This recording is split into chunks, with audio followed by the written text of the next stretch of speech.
मित्रों नमस्कार। बहुत बहुत स्वागत है आपका अपने YouTube चैनल इजी मैथ्स वाला में।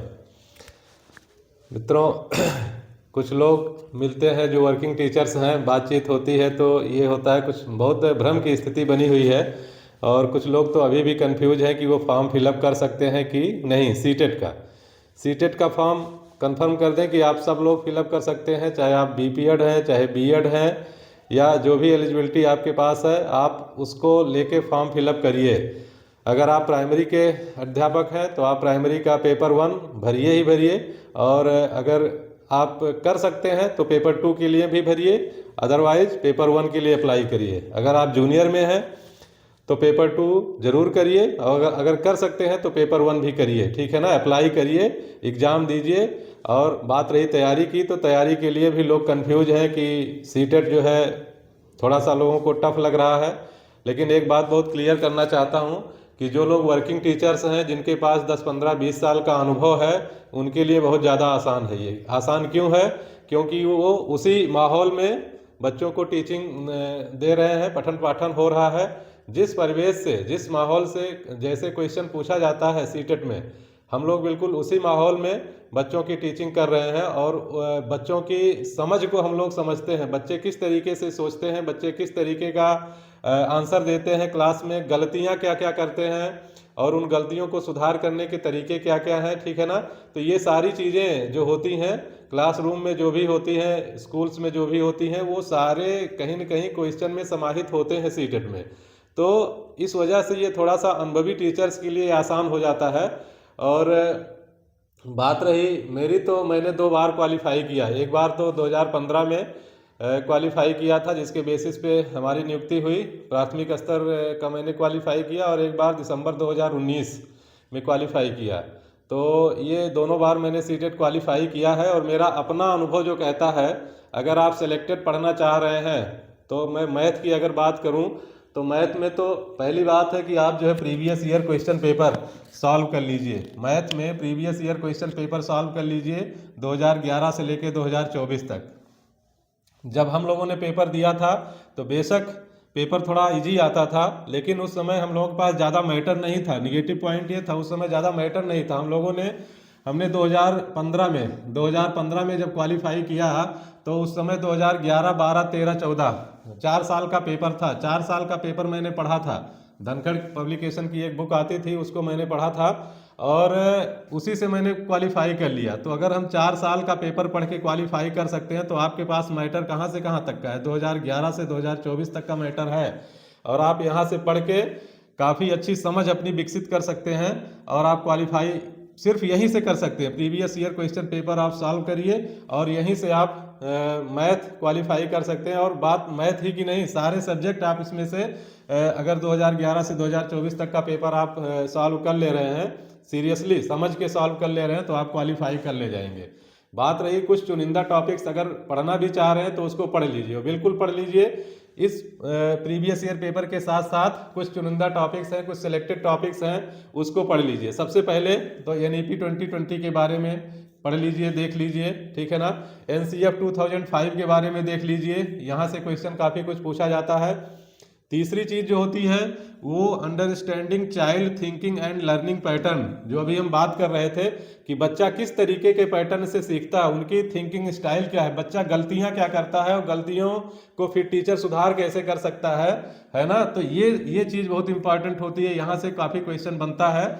और जो हमारे प्रेजेंस ऑफ माइंड के ऊपर डिपेंड होता है, अगर हमारा प्रेजेंस ऑफ माइंड उस समय काम कर रहा है तो हम अच्छे से उस क्वेश्चन का आंसर दे सकते हैं, है ना। उसके बाद तीसरी चीज जो होती है वो होती है मूल्यांकन। मूल्यांकन क्या होता है, मूल्यांकन क्यों किया जाता है, कितने टाइप के मूल्यांकन होते हैं, जो इवेल्युएशन है ना, ये यहाँ से क्वेश्चन बनता है, तो इसको भी पढ़ा जाए। उसके बाद एक संज्ञानात्मक शब्द होता है, कॉग्निटिव डेवलपमेंट कह लीजिए, संज्ञानात्मक शब्द होता है, ये काफ़ी परेशान करता है। तो इस शब्द के बारे में और ये कॉग्निटिव डेवलपमेंट होता क्या है, इसका प्रोसेस क्या है, ये चीज़ें पढ़ लिया जाए।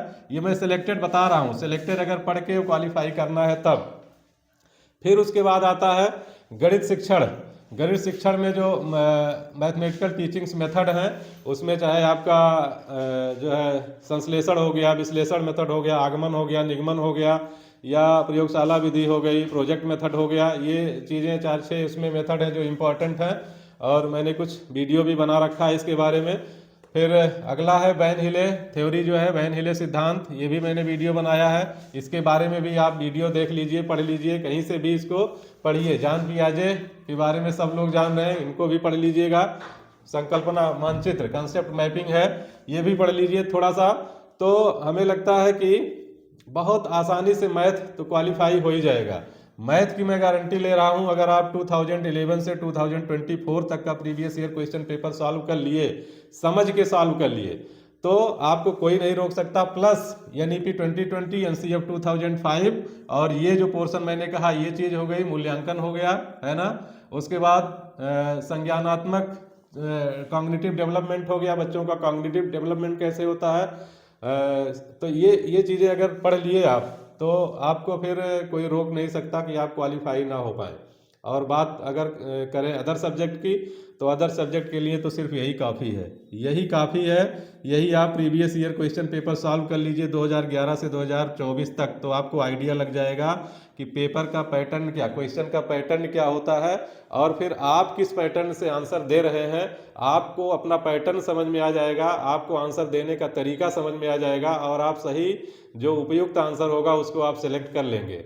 बात रही टाइम मैनेजमेंट की, तो बेशक यहाँ टाइम ज़्यादा लगता है, इस पेपर में टाइम ज़्यादा लगता है, वो टाइम आपको मैनेज करके चलना पड़ेगा। टाइम कैसे मैनेज होगा, जैसे मान लीजिए आप ज़्यादा देर नहीं बैठ सकते हैं, और सबके साथ हो रहा है कि ज़्यादा देर हम लोग बैठ नहीं पाते हैं, ज़्यादा आधे घंटे बैठ सकते हैं। तो आधे घंटे के लिए आप एक पोर्शन उठाइए, एक पेपर लीजिए, एक पेपर का एक पोर्शन आप उठाइए। जैसे मैथ का 30 क्वेश्चन पकड़ लीजिए, 30 क्वेश्चन के लिए हमें 30 मिनट का समय अपने एग्जाम में मिलेगा। आप उसको कोशिश करिए कि आप 25 मिनट्स में उसको सॉल्व करिए, सॉल्व करके और बिल्कुल उसी एग्जाम माहौल आप क्रिएट करिए। घड़ी रखिए, घड़ी देख के आप 30 क्वेश्चन 30 मिनट में 25 मिनट में सॉल्व करने की कोशिश करिए, और फिर आप देखिए कितने क्वेश्चन सॉल्व कर पाते हैं, फिर उसमें से कितने सही जाते हैं, कितने गलत जाते हैं।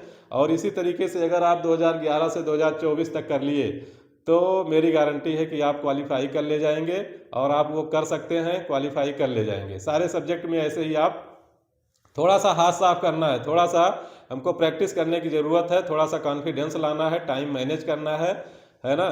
तो क्वालिफाई करने से कोई नहीं रोक सकता है। तो आज मैं ये वीडियो बेसिकली इसीलिए बनाया क्योंकि काफ़ी लोग कंफ्यूज हैं, काफ़ी लोग हताश हैं, और कुछ ऐसे डिस्टर्बिंग एलिमेंट मार्केट में हैं भी जो लोगों को परेशान कर रहे हैं, लोगों को जो है कंफ्यूज कर रहे हैं, हताश कर रहे हैं, डिमोटिवेट कर रहे हैं। तो प्लीज़ डिमोटिवेट ना होइए, फॉर्म डालिए और कंसंट्रेट होके आधे घंटे बैठ जाइए, एक एक पोर्शन सॉल्व करिए इसको। और जहाँ कहीं भी प्रॉब्लम आती है आप मुझसे पर्सनली फ़ोन कर सकते हैं, व्हाट्सअप कर सकते हैं 8800546830, ये मेरा व्हाट्सअप नंबर है। और यहाँ आप व्हाट्सअप कर सकते हैं। मैथ में अगर कहीं कोई प्रॉब्लम आपको आ रही है, तो मैं कोशिश करूँगा कि आपकी उस प्रॉब्लम को जल्द से जल्द सॉल्व करूँ। तो आज के लिए बस इतना ही मित्रों, बहुत बहुत धन्यवाद, नमस्कार।